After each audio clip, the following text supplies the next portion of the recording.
there, Gotham fans? My name is Tommy from Zindie Comics, and welcome to my review of Season 1, Episode 8, The Mask. So I'm going to start off my non-spoiler review, and I will get into the spoilers later on, but I will give you a warning first. So this episode's main focus is on Richard Sionis, who is played by Todd Sashwick. He's a great actor, and if you didn't know, Richard Sionis is related to Roman Sionis, who is Black Mask in the comic books. So I'm guessing that they're brothers. They don't really talk about Roman Sionis at all, but Richard Sionis is obviously related to him. They have the same last name, and they definitely hinted towards the fact that he's related somehow to the Black Mask because he wore a black mask in the episode. So basically, the reason behind him is that he is the leader or the boss of, like, you know, some company, and to hire people, he chooses the 3 top people and makes them fight to each other to the death. The one who wins is the one who gets the job. So that's pretty, insane right there. He believes strongly in the fact that business is war, so to choose the people to work for him, they make them fight against each other, and all the people who already did fight against each other and are working for him get to watch them fight. And usually one of them dies. Actually, they always die. So that's how the episode starts off, is the one person that died gets found off. Commissioner Gordon and, Bullock find the dead body. They end up finding Richard Sionis. So of course I don't want to get too into the spoilers, so I don't want to tell you guys the ending and everything, but it's pretty damn good. If you're wondering, I give this episode an 8 out of 10. So what's going on with Fish, Mooney, and Penguin is really good as well. Like I said, no spoilers, but I'm really liking what they're going on with, like, the whole crime families and everything. I like how they're taking it, and I gotta say, it's pretty awesome. I mean, I love how Penguin is just the huge manipulator behind everything. Like, he's the one that's working for Maroni, but going against Falcone, thinks he's friends with Fish Mooney, but really he's not, and he's just like, he's awesome. I mean, Robin Lord Taylor is a great actor. They literally chose the best actor for the Penguin ever. I mean, it's awesome. He's my favorite character on the show, without a doubt. So the last thing I want to talk about on my non-spoiler review would be Bruce Wayne. Wow. Let me just say, Thomas Elliott, who is the Hush, is in this episode. Was not expecting that. I didn't know they were going to add him in this episode, but he is in it. They take a different path from what the comic books did, but I'm pretty optimistic on what they're going to do with him, but I'm pretty excited for it. So anyway, this episode deserves an 8 out of 10. I want to hear your review in the comment section down below. But if you haven't seen the episode yet, watch it and come back to this part of the review, because now I'm going to get into the spoilers.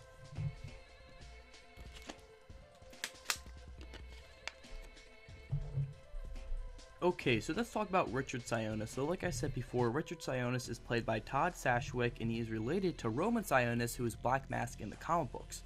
And basically, what happens with Richard Sionis is they end up capturing Jim Gordon, because Jim Gordon talks to Richard. He says, what are you doing with your people? Like, are you making them fight against each other? And Richard Sionis is a great actor, by the way. I mean, Todd Sashwick really plays the role right. Now, I don't know too much about Richard Sionis in the comic books. I actually don't know even if he is in the comic books. I only know of Roman Sionis. But anyway, Richard Sionis, great actor right there. And I gotta say, this is pretty good storytelling right here. I mean, I like how Richard Sionis made his people fight against each other. He believes in war, and that's definitely something Roman Sionis would believe in. So I can easily see how those two are related, and I hope we do get to see Roman Sionis maybe at the second half of Season 1 or a later season. But anyway, let's get into what happened with Richard Sionis. So he ends up capturing Jim Gordon, makes them fight against each other. He gets 3 of his top workers. He says, you know what, you'll get a $1 million, plus you'll get the job. Whoever kills Jim Gordon first wins. Jim Gordon ends up fighting all 3 of them. Richard Sionis comes in with a sword and a black mask. He ends up getting the crap beat out of him, and we find out that Jim Gordon had a chance to kill Richard, and obviously it would have been self-defense, so it would have been okay, but he decided not to. And my guess is because later back, Richard Sionis tells Jim, he's like, you know what, you like war, you like it, you are bloodthirsty, and that's what you feed on. And I guess he took that in, and he took a deep breath, and he was like, wow, you know what, I had to calm down a little bit. And I like that. They actually focused a lot about that in this episode, so he ends up not killing Richard Sionis, which is a good thing, because, in the Batman mythos, killing is not really a thing. People are supposed to believe in, human life and not killing, especially because the whole focus on this is, like, the death of Thomas and Martha Wayne. Now, that's something I want to talk about right here.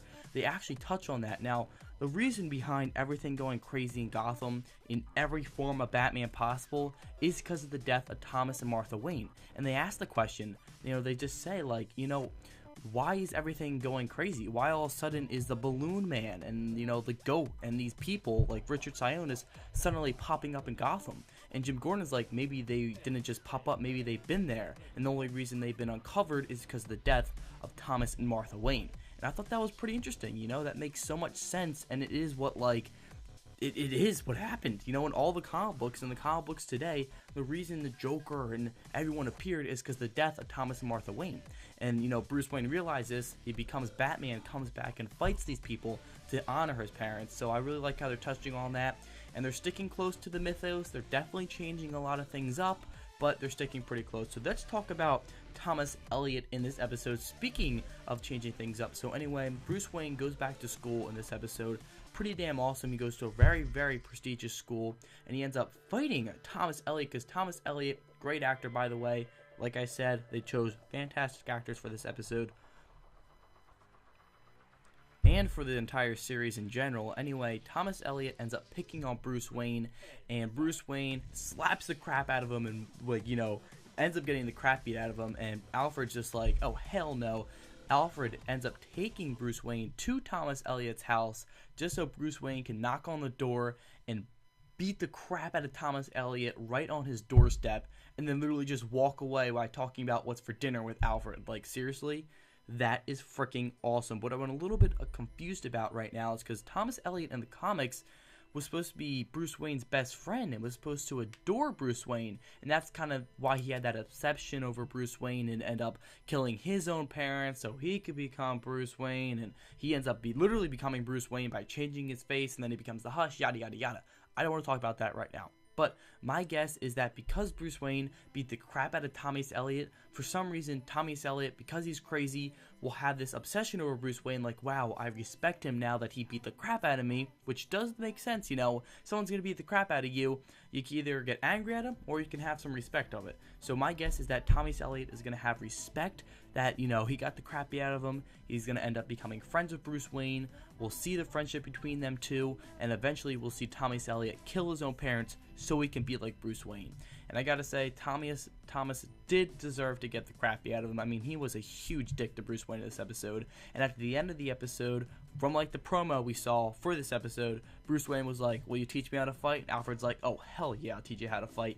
And what happens in the preview of the next episode, which is episode 9, we see Bruce actually fighting and everything. It's pretty awesome. We see him coming out of a pool and, like, you know, testing how long he can stay underwater. So he's definitely training to become Batman with the help of Alfred. I just hope eventually he goes on his own path to the Himalayas, to China, to Brazil, to, you know, talk to all these senseis and everything to really learn how to fight by, you know, maybe Ra's al Ghul and ninjas and everything like that. But anyway, that's way too far in the future. That would be like season 5, 6, or 7. But anyway, let's go on to the last part of my review, which is Fish, Mooney, Penguin, Maroni, and Falcone. So anyway, what happens in this episode is Fish talks to her little snitch, and she ends up stealing a piece of paper, and she actually wants out. You know, she's like, you know what, I want out, Fish Mooney. This is some crazy business right here. I could get killed. And Fish just whispers in her ear, oh, you're not gonna die, I promise. And Fish Mooney, oh god, she's weird. You know, I'm warming up to her, but she is a weird person right now. And she's just like, is she a lesbian? I can't tell, because in this episode she talks about how she doesn't like men, because like her mom was a prostitute, and one of Maroni's men ended up killing Fish's mom because she didn't like the sex, I guess. And I was like, what the hell? That's pretty interesting, I guess. I mean, I like the dynamic right there, and maybe they'll end up bringing Fish Mooney to the comics. Like, you know, they did bring Felicity and Diggle to the comics after Arrow. I just hope they don't do that, because TV is supposed to be its own thing in its own universe, just like how, you know, the DC cinematic universe and their TV universes are separate. But anyway, let's get on to that piece of paper. Apparently, that piece of paper can ruin Maroni forever, and now Fish has it because of the help of her little snitch, which, by the way, damn, is she hot or what? But anyway, let's go on to what the Penguin knows. So the Penguin ends up stealing Thomas, and Thomas is the person who had, or is now, taking over Penguin's job for Fish. You know, Penguin is like, you know what, I'm gonna take him, capture him, torture him, and he got some information out of him. So what information did the Penguin find out? Penguin found out that Fish actually has a connection with one of Maroni's men. We saw in a previous episode she was, you know, banging him and everything like that. And now that Penguin knows that, he's just getting more in depth on what he knows with Falcone and Maroni. So just to keep you updated, Penguin is working with Maroni while really secretly working with Falcone. Now, what you think right there is basically he's over everybody right now. He knows what's going on with Falcone and Maroni when really he's working for himself. So like, damn, that's just like confusing right there. But you gotta be honest, it's pretty freaking awesome. Penguin is freaking awesome. I love him. So anyway, my thoughts on the episode, it was pretty damn good. I mean, I love the whole crime boss and everything. Falcone Maroni storyline is my favorite. Bruce Wayne, great actor right there. He's awesome. I love how he slapped the crap out of Thomas. Richard Sionis, pretty cool actor. You know, Todd Sashwick, you do a good job. I mean, I'm pretty sure they'll end up bringing Black Mask somehow into the universe. Like, they'll bring in Roman Sionis, but Roman Sionis usually ends up fighting against Falcone. So my guess is after the whole Falcone Maroni storyline and something happens after that, they'll bring it back with Richard Sionis as Black Mask, and they'll even have a different dynamic, but they'll of course have Black Mask instead of, Maroni. They'll probably have Black Mask versus Falcone. And the Penguin, of course. So we're getting more into the Batman mythos. It's pretty awesome. Anyway, I want to hear your review in the comment section down below.